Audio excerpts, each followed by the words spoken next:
না না খুলো না সব, কাস্টমারে দিতে ভিতে খুলে ফেলেছো।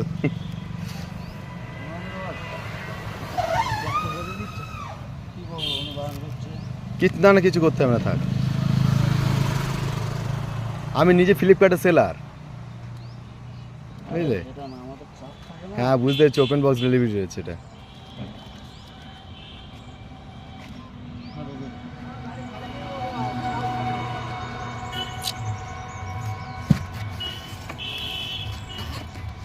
ওটিপি